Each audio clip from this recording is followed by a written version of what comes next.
Hi, everyone. Welcome to today's webinar on why selling is a skill we all need. We have Rohan with us today. We'll wait for a couple of minutes to start so that we see more attendees. But in the meantime, since it's a webinar on selling, why don't we, get your pitches for yourself, maybe in one sentence in the chat, and let's see what Rohan thinks of it. Is that fair, Rohan? Sure, why not? Love to do.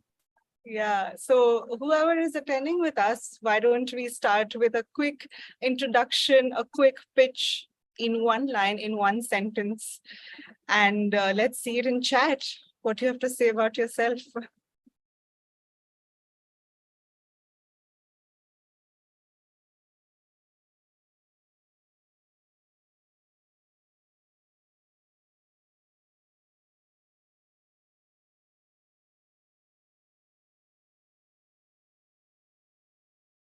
We have a raised hand already. Do you want to hear Rohan maybe by the time? Yeah, sure. Yeah. The rule of sales is you can't be shy, so people have to start talking. Yeah. Okay, why don't we hear from Manjula ji? Think you can talk now, Manjula.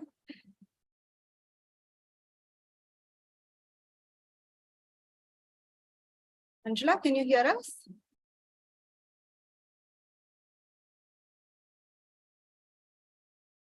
All right, I don't think Manjula is here.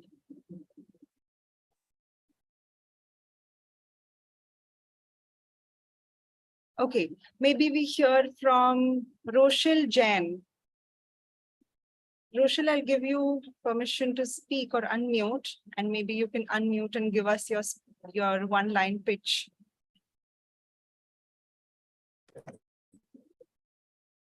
So actually, hi, my name is Joshi, and I'm a bachelor student at IIM. That is where I'm finding a curriculum called IPM, and this is where I find myself in the curriculum. So I learned a lot, and currently I'm attending the session. Something personal. This is all professional. Okay, so something personal being I know French, and I'm very fucked up right now because this is not the kind of place I wanted to be at. So yeah. Great. Thanks a lot, Joshal. That was great. Why don't we hear from Nikhil Kalra? Let's hear from you, Nikhil. Give me 1 second. Yeah, I think now you should be able to talk. Hello, everybody. Thank you so much for giving me the chance to speak, first of all. Hi, Rohan. Hello, ma'am. I'm not sure what was the question, but I will just try to summarize myself in a couple of minutes. I have been a copywriter for the last 4.5 years, but slowly and gradually, I started to realize through a number of videos on YouTube and social media content wherein selling is emphasized to be a very essential skill for everybody. And somehow I took that leap of faith and went against the masses, whatever they were advising me. And I abandoned my career of being a copywriter. And now I am into a selling role, wherein now I take care of the Google Ads, optimization and the growth of Google Ads accounts of Australia and New Zealand. So I find myself at a very bizarre space. It has been 1.5 months. I'm not sure how long will this be fruitful. Have I done the right decision by abandoning myself as a copywriter and now restarting my career as a salesperson? Thankfully, the people here are good, but the selling task itself is something that I have always been very scared of.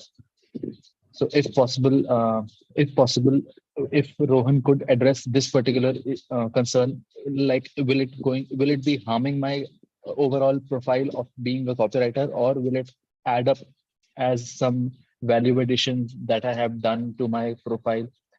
Should I be going back to my content roots, or should I be finding a career which can help me utilize both of these skill sets I really feel very apprehensive about this choice that I've made 4 to 5 months back when I left my job at Ideology, I mean, Pearl Academy as a copywriter, and now I'm working for Accenture for um, for this process wherein now we take care of the growth and performance. I mean, performance marketing. I've switched from content marketing to performance marketing.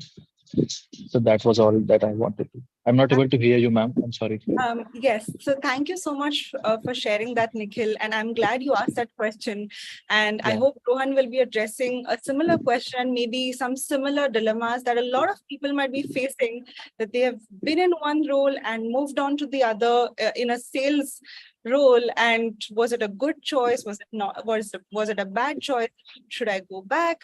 So let's get started. Welcome everyone to this webinar on why selling is a skill we all need with Rohan Kapur from Build Your Own Brand. I am Ulka. I'm a program manager at the Harappa School of Leadership, today's host, and I welcome you all to this webinar. So if you have any questions, anything that you would like to ask, something similar to what Nikhil asked or entirely different, you will see a small Q&A button on the panel below, and please use that to interact with us, and we'll be happy to take questions during this webinar. So Rohan, my first question is, can you please introduce yourself, talk about your journey of selling and how you arrived here? Perfect. Thank you so much, Ulka. First of all, everyone, congratulations to Ulka. She's completed 1 year with Harappa today. So that was part of the script. But I've been working with Harappa for quite some time. They do a lot of cool stuff. We design resumes for them as part of our product offering. Well, sales has been pretty much my bread and butter in my professional life. So I started off actually in a BBA with, I would say, MIS and operations. Did a tech role for a year, and after that, it's primarily been sales already. I think I found my calling for sales when I actually birthed the idea of BYOB during my college, because I was hunting for a lot of jobs, and finding a full-time job is a sales role because you're convincing employers to kind of hire you. So that's where I think I felt I had a knack of that, because the amount of interviews I was getting, the amount of conversions I was getting was pretty high as compared to my peers. And then once I got my full-fledged sales role was Dine Out, which is now acquired by Swiggy. I used to handle restaurants for them, sell some restaurant solutions, did that for a year over there. And that, I think after that, there was no turning back, because that's where I fell in love with the profession completely. Did a 3-month stint at MTV. There it was against sales, drawing revenue in a restaurant besides F&B. So it was a very unique challenge of doing brand partnerships. And Zomato, I was there for 4.5 years, out of which 3 years and 9 months, I want to say, almost 4 years were entirely sales.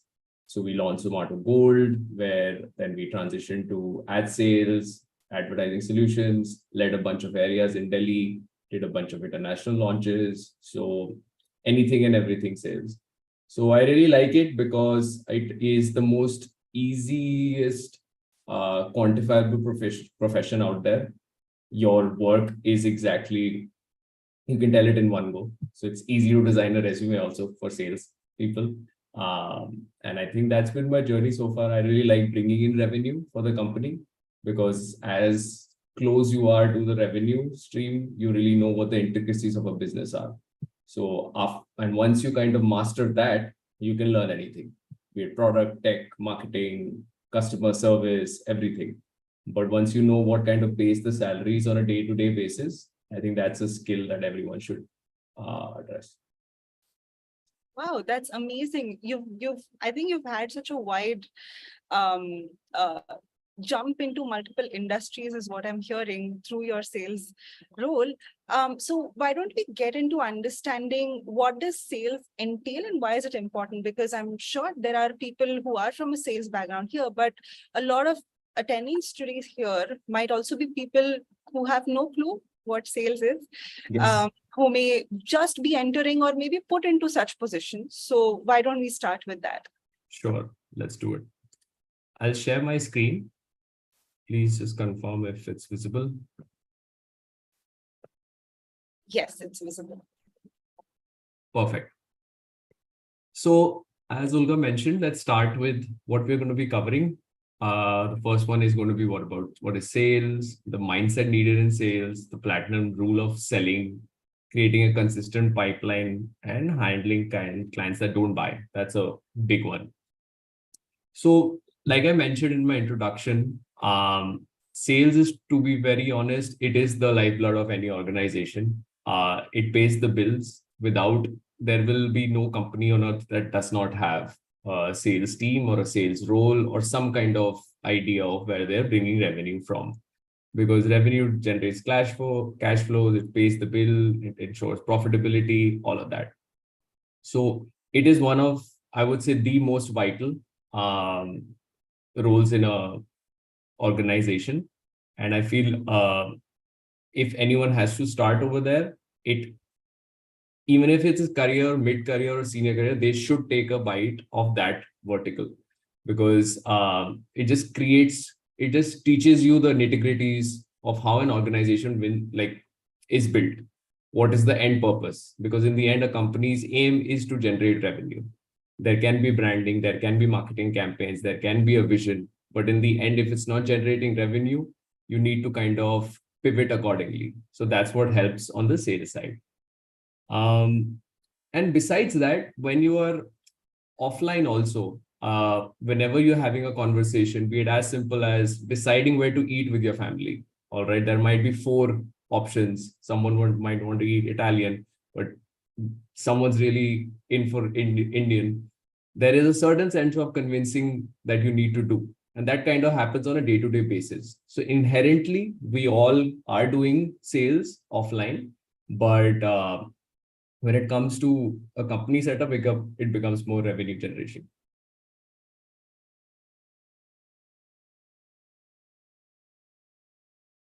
Are there any questions till now? Or would you? I think we can continue and we can come to the question on B2B sales role once you finish this. Perfect. Yeah. So yeah, the mindset needed in sales. I feel sales is a very demanding profession. That's a very big disclaimer I would like to give to anyone. It's comes very naturally to some people, and whereas some people really struggle with it, because it requires I would say, like shooting in the dark a lot, and you really don't have a direction, whereas an SOP is not built. When you look at an operations or a marketing role or a product role or a tech role, there is certain things that are defined, all right? So whenever an organization is starting, or it's a startup or any other kind of thing, finding money and where to get it from is like a blank canvas. So it takes a long time to kind of set those SOPs up. So that's why it becomes very daunting for a lot of people. But in the truth of it, it's not that hard. All right. You just need to be very patient with it. And the biggest advice would be to kind of learn to embrace rejections, because you're going to get rejected so much that that's what I think takes the maximum toll on people.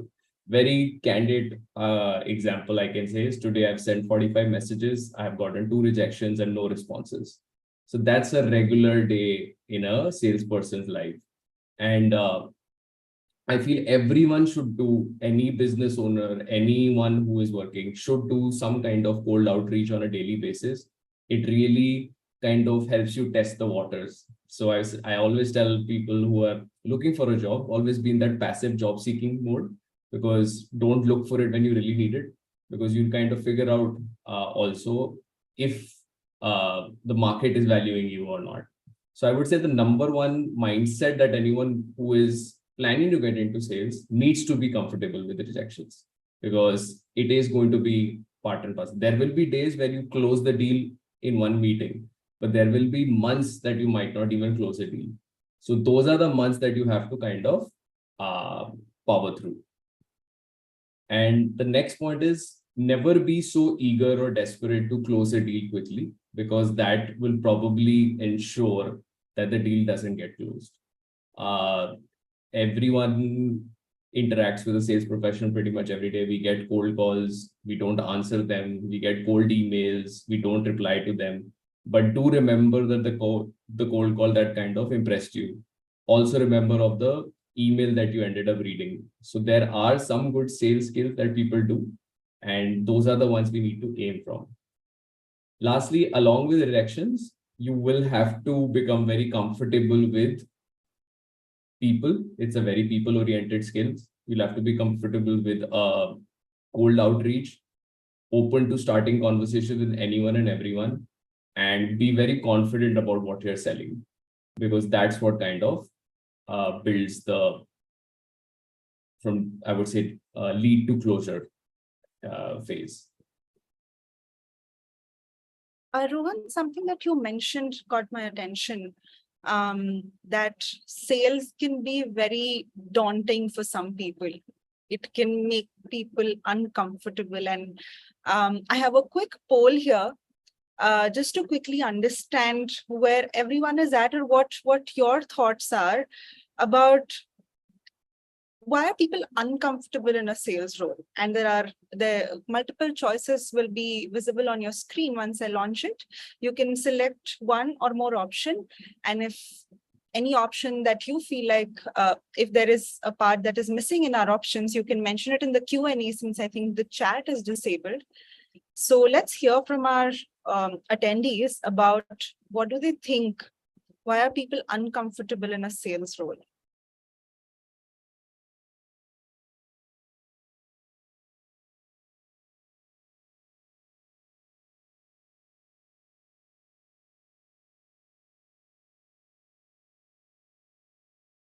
Wow, we have quite a few responses already.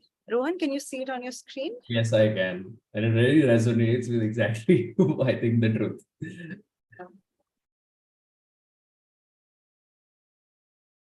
Maybe I'll keep it open for 5 more seconds and then end the poll.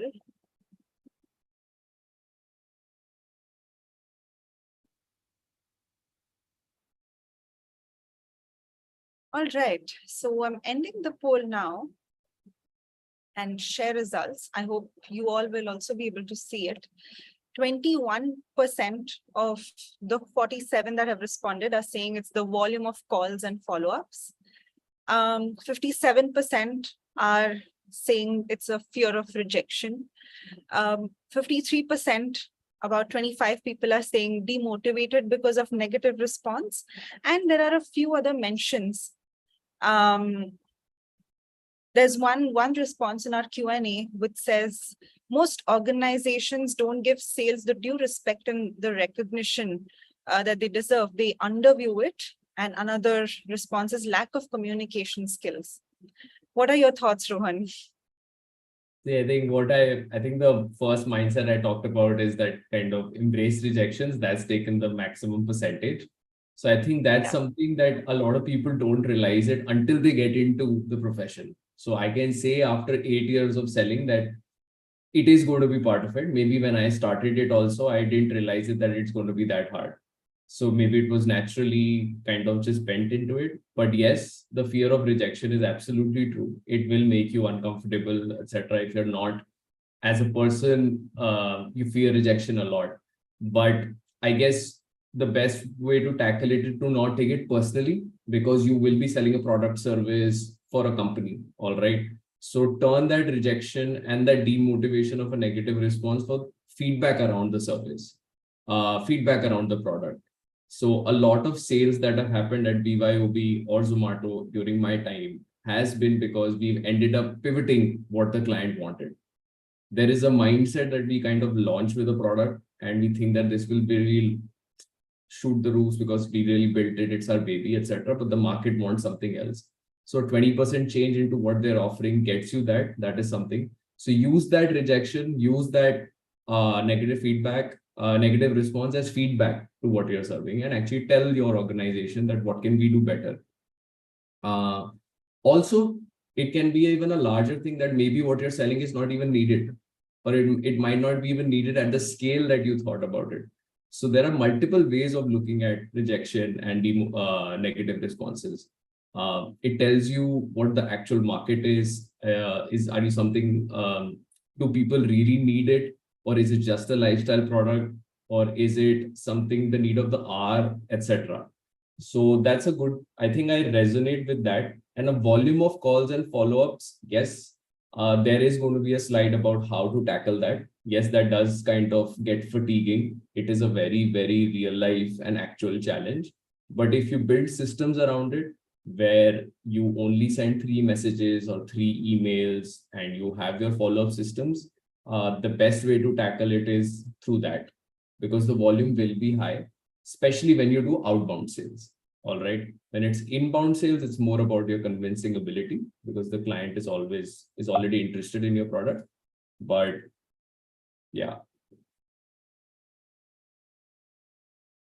Right, absolutely right. So as I got a sneak peek, what is that one rule or one thing that you follow as your sales process or method or skill that you feel like this is something that everyone should have, no matter what? Cool. So sales at the end will always fruition with the amount of conversations you're having. You cannot rely your entire company's revenue with 2-3 clients or 5 clients or etc. And there is a saying that is pretty old. It's called always be closing. So whatever kind of conversation you're having, in a work setting with any prospective client or even a brand, etc., that should be your mantra, because you don't know who might be kind of, your ideal customer or might be looking for a service like you do, because conversations lead to conversions. And if they might not need it, they might know someone who might need it. So once you've launched a product and service, referrals starts to take places. All right. So that is why if you keep that in mind, that you always have a conversation, don't be too saley that every conversation just becomes about selling, but keep that mindset over there and follow up and maintain a consistent pipeline. A pipeline is the amount of conversations you are doing on a daily basis. It's easy if you break it down. If you said that I'm going to send 1,000 emails this week, divide that by 7. Ensure those emails go out on every Monday, Tuesday, all of it. See how many people responded. If people didn't respond, maybe do a follow-up round on the next week. That's how conversations start to build up. So create an SOP around it and ensure that the SOP doesn't break. Just take it as any other marketing campaign out there. So I think someone said that the sales is not given as too much credit. Yes, I do feel that. I really don't get it why, because I have faced it. I have faced it, big organizations, medium, small organizations. I think social media kind of glorifies marketing more, but it really depends from companies to companies also. So I think we need to kind of, as an industry, kind of build on the importance of sales and kind of educate more that it is much more vital and it is equally important as other functions. I think that can help. But having a system around sales declutters, I would say, 90% of the fears. So if I think a lot of people get bogged down by the amount of quantity of emails or cold calling or conversations they have to do, because they think that they have to do this all day. That is something that I don't think should be done. There should be dedicated time slots of doing your cold outreach. If you do it all day, every day, you will burn out in 3 days, because you don't get a response, you're completely demotivated, etc. So kind of just build those SOPs in place, and that will only help you build a consistent pipeline over time. And lastly, once a sale is done, please do not treat it as a one-time transaction. I think that is the biggest mistake in my experience. I have seen with a lot of sales POCs, and I've worked with really good salespeople. I've been lucky to work with like really good salespeople who are completely like really set up really ground up teams. But some of them also make the mistake. Once the check is in, once the deal is closed, the relationship kind of severs. That mindset is probably the most wrong mindset you can do, because if you don't garner that relationship, etc., referrals will not come in and renewals will not come in, and one bad word of mouth can really spiral down. So I think to sum it up, it will be maintain a consistent pipeline, keep the mindset that everyone can be a conversion, and also don't treat it as a one-time sale. Wow.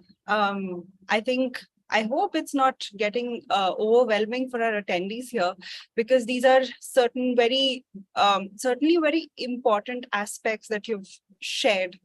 Why don't we take a question from the Q&A here? We have Swapnil and one anonymous attendee asking here about B2B sales. What are basics of B2B sales role? Swapnil works in consulting firm, and a follow-up to that is, how do you think the B2B sales is changing given the rise of hybrid selling? I think B2B sales, the sales cycle is very long, to be very honest, compared to a B2C sale. So the mindset of rejection and the mindset of time of closure, it can be anything between 3 to 6 months. That's a really long sales cycle for any sales POC.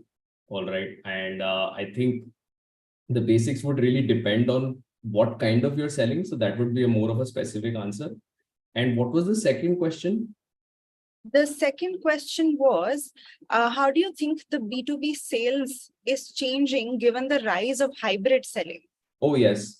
That's a very good question, because for majority of my time at Zomato, we used to sell at restaurants. You can't really sell them virtually, right? You have to meet at the restaurant. And that was one of the biggest challenges we feared, that how would we do it? I think hybrid selling has picked up really well. People have really gotten comfortable with PPT presentations, sales on video calls, etc. Even restaurants agreed to kind of meet with us on video calls. I don't think that's more of an issue. It's more of a client-to-client preference. Some people feel really comfortable when they meet face-to-face. So the good thing about hybrid is that I feel you can get more conversations in, all right? Because physically meeting restricts the amount of meetings you can do in a day, all right? If for example, if BYOB was only present in Delhi, I could only meet Harappa, all right? But it's not. So thanks to hybrid, a B2B sale can be done internationally as well, and you can do more calls in a day. So I don't think that's a hesitance at all. But if it is something that requires inspection or like physical, maybe like a car manufacturing, a B2B sale, or depending on that industry, that would definitely require more of a physical touch point. Depends from industry to industry. But overall, over the last 3 years, it has not affected that much. I think there's another follow-up or an extension of the hybrid selling question. Rohan, someone is asking, how do you build trust in hybrid selling model, especially where buyer expects minimum in-person interactions through the sales process? So those are two different questions, all right? So building trust is an ongoing game. I think everyone faces that issue.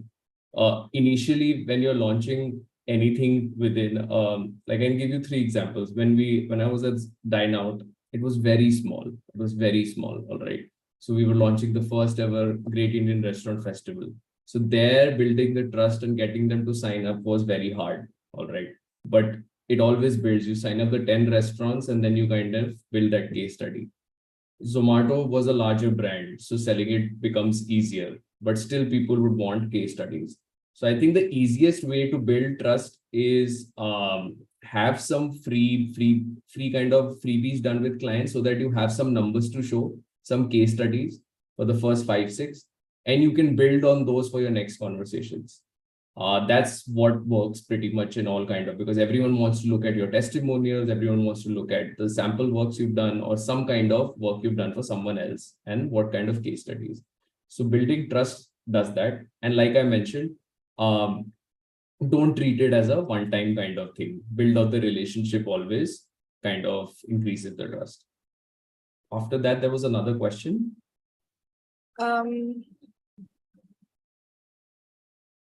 Just a second. Yeah. I mean, the second part to the question was that where buyer expects minimum in-person interactions through the sales. So how do you continue that relationship or still find ways to, build equal That's amount? that's a very specific question. Really depends on the buyer, to be very honest. There are people who force you to meet, etc. You can take a choose, you can take a call to let go of that client if it is not that high valuable. But that's a very specific question, like I would say. And I think something like that, you'll also be able to gauge faster, right? Yeah. In an online setup. Yes, absolutely.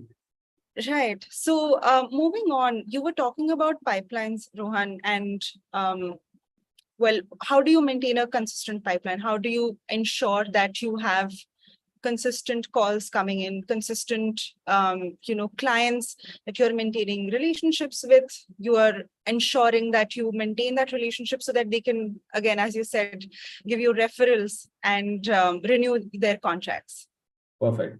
So I'll give you just two examples to cover the B2B and kind of B2C space as well. So Sure. for B2B, it could be like, for my example, like where we were selling, we don't sell in Zomato and I know we didn't sell directly to, I would say, consumers, all right? We were selling to restaurants. So that's more of B2B selling. There, the inbound pipeline would always be little less because advertising on Zomato took some time to kind of get a hang of. It was very like people only knew how to advertise on Google. So there it's just multiple meetings, but we had the data. We had the data around which restaurants to target, and we would segment it in different channels, be it a QSR, casual dining, bar, etc. So though that tells us like segmenting them really helps and tells us who can pay and who cannot. On the B2C space, like very similar to my case with BYOB, once we launched about 16 months ago, I would say an inbound pipeline is someone reaching out to you organically. All right. Now that organic can be through an inorganic source as well, which can be a digital ad, etc. So always maintain that tracker and kind of where you're getting sources. Like for example, as simple as this webinar, we did like a WhatsApp blast, we did some social media boosts, some emails, etc. But that data wasn't there probably a year or 2 years back. So there we did run some time. So to maintain a consistent pipeline, first is to track where your sources are coming from. That is very important. All right. The day your website goes live, and today I don't think you can launch any business without any digital presence. It's not possible. So the first one will be inbound. Set up your website, have digital ads ready. Be okay to spending some money at the start. Do a lot of content marketing. Do not stop content marketing at all because content is bread and butter these days. You can't really survive without it. Brand collaborations, etc. Your outbound pipeline is always going to be a little harder because the customer isn't there. You're calling and you're trying to be part of their lives. All right. So that will require more awareness. Whereas on the inbound end, there is a higher buyer intent because someone was already looking for you. So there, I would say it's the salesperson and the product strength combined. Whereas at outbound, the awareness aspect also comes in it. They were not expecting you, but you have to kind of make them aware of your service or product and then convince them to pay you as well. So consistent efforts, I would say in inbound are digital ads, SEO, not stopping them because they always grow over time, and outbound pipeline, consistent follow-ups, emails at time to time. After, I would say 12 to 18 months is when you figure out where you are. So I have this sample Excel that I had built, which will really kind of help you understand how it works. So just these are the sample numbers. Like suppose you had launched your business, you got 20 inquiries from your website, Facebook 15, Instagram 40, Google Ads 30. Conversions are people who actually paid up. And looking at clearly, it's a winner that Google Ads is where your majority is. So it's good to kind of reduce your ad budgets and not focus at other areas and look at the Google Ad spend. Here you can do further cuts. Are those people high paying? Or if you're running a ad worth of 50,000, but you got business, 25 of them or gave you a business of 40,000, it's probably not the best ad over there. So those are cuts you can deep dive into. Outbound is very interesting always. If suppose you were running it through your newsletter, cold messaging, cold email, cold calls, you ended up getting the maximum meetings from cold messaging, but those that converted to business were primarily for cold calls. So could be that the data you said you were targeting in your cold calls was better and the segmenting was there. So this really helps in kind of streamlining your efforts and also maintaining that consistent pipeline from time to time and then channelizing your efforts accordingly.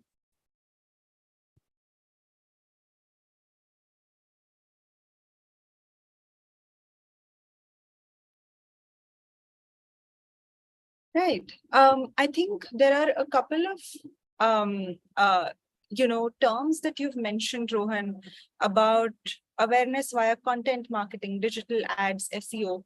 And I think this is a good time. I would like to also pose this question to the attendees as well as you.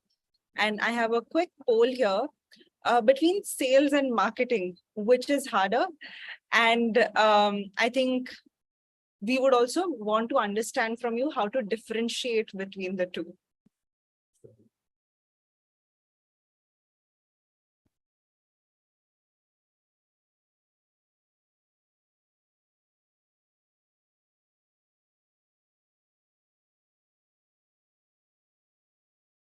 Keep your responses coming in. We have 28 so far of the 58 attendees. Giving it 10 more seconds between sales and marketing. Which one do you think is harder? I'm really liking the results for this one. Yeah.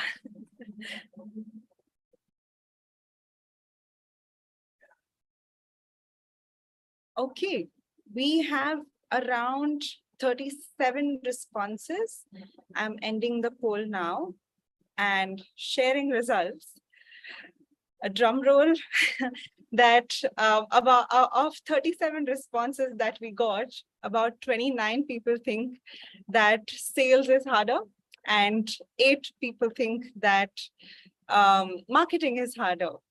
And Rohan, I think I'm very interested to know what you think and how to differentiate between the two. I think my face can say it. I think, yes, I'm super happy about that result. I'm glad that the awareness is there. Yes, like I don't want to be polarized, but yes, I will like sales is definitely harder. So one of my earlier bosses really put it well, and I think it's always stuck with me. Sales is about bringing in money, marketing is about spending money. Right. All right. So when you have that perspective, I think, and if you have worked at any organization or any where you were on the either on the sales side and marketing side, you will always see some kind of I would say like healthy competition between the two teams. All right, it's always there.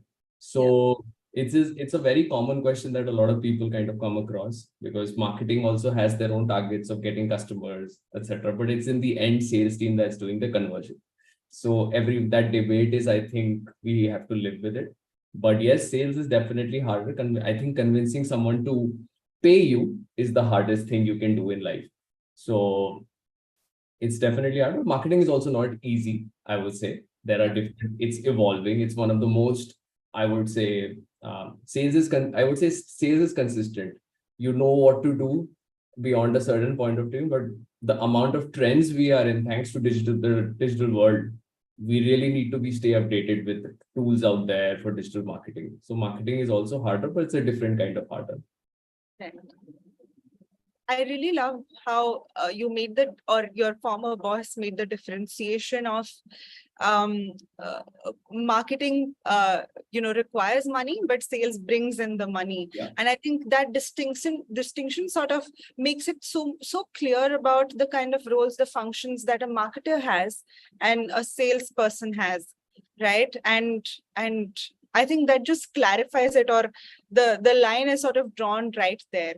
If I can highlight here, in the accelerated management program, we do cover the marketing track, right? We have the fundamentals of marketing. We do cover digital marketing as part of the course. So all of these terms that you're here, you will learn about that in the course. But at the same time, our faculty, Siddharth Menon and other marketing faculty, as well as everyone here, does put stress on conversions. They do stress on, it's the salesperson jobs, how marketers and sales people have to work together in conjunction to bring in the conversions, but the final step of conversion happens by the salespeople, if I'm not wrong, right, Rohan? Yes. And I think you said it very nicely. I think the hardest thing that I have observed in my experience is getting the marketing team, the sales team, and the product team also to work together. I Yes. think the product, because product team does build something in there for the user, but the sales team is at the end interacting with the user. So I can say that from my experience also, when we launched BYOB, etc., we were building something probably very different than what the market was asking for. So, and same with Zomato as well. They were building some advertising solutions that probably didn't even, no one was asking for. So I think the product marketing and sales team really need to work together. We always had this field day kind of culture where we would have the tech team and the marketing team also interact with the clients, because it just opens the perspective up. So I think you put it up rightly. Everyone should kind of work together and then kind of just build better products and services for their customers. Absolutely. Thank you so much for that. That makes me, and I was about to ask you, what would your ideal sales process look like? And as you've put it on the slide, ideal client also. Yeah. So sales process, I would say it, like I mentioned, once you've done this for a good, this is I would say, this is a very startup view. I would say if someone has just launched their company 12 months, 15 months ago, that's a very view for them. But if you're joining a company that is probably 3 years, 4 years, 5 years into the market, they probably know how to kind of get revenue. So it's just doubling down over there. Now, but one thing I feel like a lot of people go wrong with their ideal client persona. This is a term that you'll come across in all kinds of businesses, ICP. Really knowing who is your actual client, because there is a persona we have in our mind, but that could be confused by passion also, because we are building it. So like I gave you an example when we did restaurant selling, it was very important for us to kind of optimize our approach and not target everyone. If you're selling something to a Haldiram, that's probably not suitable to a Delhi clubhouse in Delhi. All right. So you need to do that segmenting. Those are different dine-in restaurants. They have different budgets. They have different operating costs. They have different marketing budgets. So that really helps you kind of figure out who your potential buyers is. So if you're like, for example, if you're a dietitian, your ideal client persona will be probably at the health centers, maybe tie up with a cult or a gym, because those are people more conscious about it. You probably won't find your ideal customers at a mall or a food court or a restaurant. So those are things like that. Like for BYOB, it's very simple. It's job seekers, any experience, and CXOs who are looking to build that. So defining that very soon in your company journey is very important. All right. And sticking to it. One thing I think a lot of sales team or companies kind of go wrong, they try to sell everything to everyone, which does not work in the long run. So finding that ideal client persona, how big is that market size, how much people are willing to buy that is very important to figure out in your 6 to 12-month journey. Because after that, if it's not happening, maybe that persona doesn't exist and you have to take it with a pinch of salt. So there is a fair amount of research happening. There is fair amount of, back-end work happening to narrow down that client and then pursuing them. Yes. Okay. There's one question in the Q&A, which I think, Rohan, now would be a good time to answer. Like I have a point to add to that, actually. That's a very good point. So like there's a lot of research. So when we were having investment conversations, all right, all our VCs did not like that there was a little less room for recurring revenue. All right. And our pitch was like, job seekers will always be there. All right. I might not be getting the 10 job seekers in the month of April, the same one, but I'll get 10 different. And that's exactly what has happened. All right. So there is recurring revenue, and that's the amount of research you need to do, because yes, that's a very big concern that if you're not getting recurring revenue, you can't be hunting new people all the time. All right. So that kind of research has to be done. I just wanted to add to that point.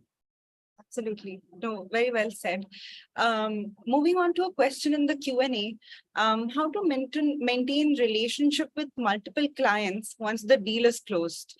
It has always been a struggle between new calls, follow-ups, maintaining relationships with existing clients and also with older clients.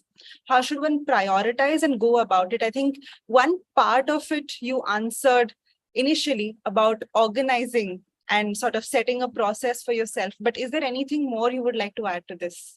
Honestly, the biggest people who are the most successful people who I've met are just better organizers of their time. That's, I think, the best Google, like I would say, golden rule.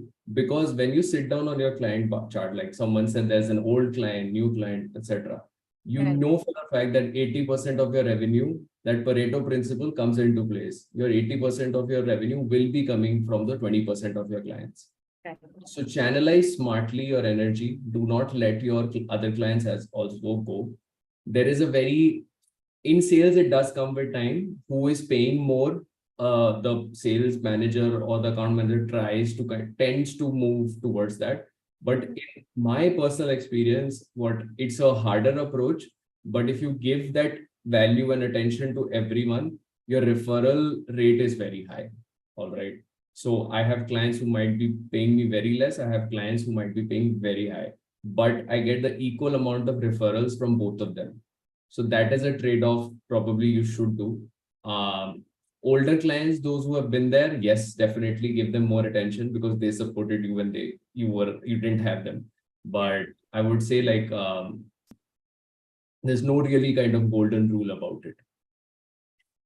That's so true. I mean, even for us at AMP, our community or the alumni network we have is quite strong.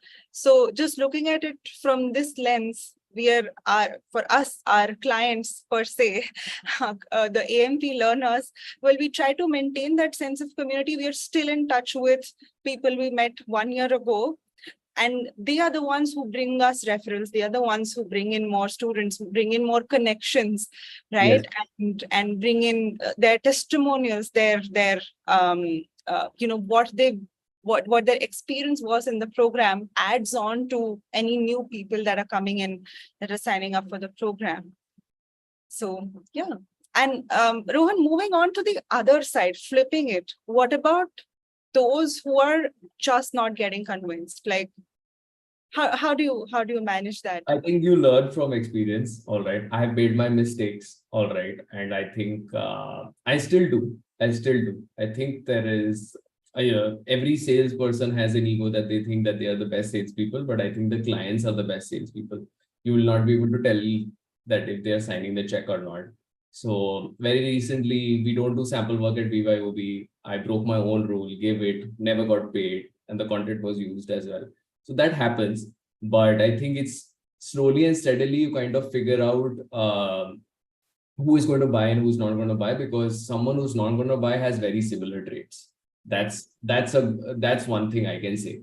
You'll figure out on your meetings and calls very soon that this person is not going to convert or this is not going to happen. Because if someone is really showing interest, etc., and asking very intellectual questions, they're probably sold. Yeah. So definitely the number one would be avoid entertaining them for an indefinite number of follow-ups or calls. All right. You can have your own threshold. I have a 3-call rule. All right. So that's what I follow. It makes my life simple, because if you keep on following up with people, either you come across as too pushy and you're just wasting your energy also. So 3 is good enough. 1 regular proposal, 2nd follow-up to check in. 2nd is probably the make or break. If they say they need some time, then schedule a 3rd one. If they say no or don't respond, by the way, not getting a response is a response also. So I don't know why this is a very Southeast Asian trend I've seen primarily in India, where saying no is very difficult. Whereas outside India, we do not face it at all. If they don't want to go ahead, they'll let us know in the 2nd meeting or themselves only. So 3-call rule is the follow-up I do. By the second one, you'll find out. And if they're kind of, to be honest, being very questions and too much picky during your sales call only, you might be better off without them only, because you might take some money from them, but they might not be the most ideal client you want to deal with later on. So this is a very B2C answer, I would say. But when it comes to check size and money in B2B kind of things, then there are difficult clients, but the revenue is so higher that you kind of have to hold that ground also. And lastly, like I mentioned, this is something that I faced. A high number of follow-ups does not always result in a higher conversion rate. All right. So I think that is one thing. Three call would be the ideal way to kind of figure out if someone is doing it, and keep those spaced out. Like if you had a conversation on Monday, probably follow up on Thursday, 72 hours, and then close it by next week if it's going ahead or not. I think there is a question on chat on the Q&A box about, well, we've been talking about B2C and B2B sales. Somebody is asking about, seeking out job opportunities, about personal branding. Well, we are selling ourselves nowadays. So how do you know, how to approach, how to seek a job, when to start, when to stop? How do you sell yourself, basically? I think in two manners I can tell you, because we are in the business of creating personal brands online. I think passive job seeking is always the best approach. All right, you should always be open for conversations, etc. LinkedIn has really transformed itself from 2011 till now. It is a tool that everyone should use. It's no longer a job seeking tool. You should start putting out content that really helps you build. Snoop Dogg joined LinkedIn 2 days back, so clearly it is doing rounds a lot. Like no one expected him to join it, and his first blog was about why is making a personal brand important. And he also, his first line was, "I thought I would never write on LinkedIn." So clearly it is at a very good space right now, and everyone should start making that personal brand. It leads, if as a person, like I'm not looking for a job, but it does lead to a lot of business also. I found Harappa through LinkedIn. I get a lot of inbound inquiries through LinkedIn because someone resonated with my content, etc. And to another thing, Ulka, when you are following up with some client, all right, and they're not responding and they're not closing, but you keep on putting out content, all right, this has happened with us multiple times. Like through our profile, if someone was not closing, we would keep on putting content, but they resonated with the post and they reached out and they converted. So I think both is that, because in the end, the final sale is done because of a person and not just because of a product or service. So having a personal brand is very important. So true. And I think at this point of time, if you don't, then you basically don't exist. We're constantly putting out ourselves in some manner or the other. If you're not on LinkedIn, you're on other social media platforms, you're in your company on some profile, some page, somebody, like if you type, and this is something I think we all should do, right? Type our names on Google and see where all we exist. It's scary. It is scary what all it can pull out, but it is a very weird kind of time to live in it. But yes, it is, I would say it's the matrix that we are part of now. Yeah. With caution, do not Google yourself, because right. Rohan, I think I would like to close the webinar with the question Nikhil asked in his introduction, that he. Yes, I would like to address that also. Yeah, I remember that, Nikhil, because I am exactly that. So I was sales guy, now I'm writing. So it's absolutely possible to do it. And there was a discussion which I completely like. About sales and marketing. You can learn marketing later. You can, but the sooner you learn sales in your career, it's better. Because as you rise up the ladder and you want to go into a TL role and lead teams and lead businesses, lead verticals, you will need to know how to manage revenue. You will get allotted budgets. You will get allotted HR costs. You will get allotted P&Ls. And that comes through managing revenue early in your career. All right.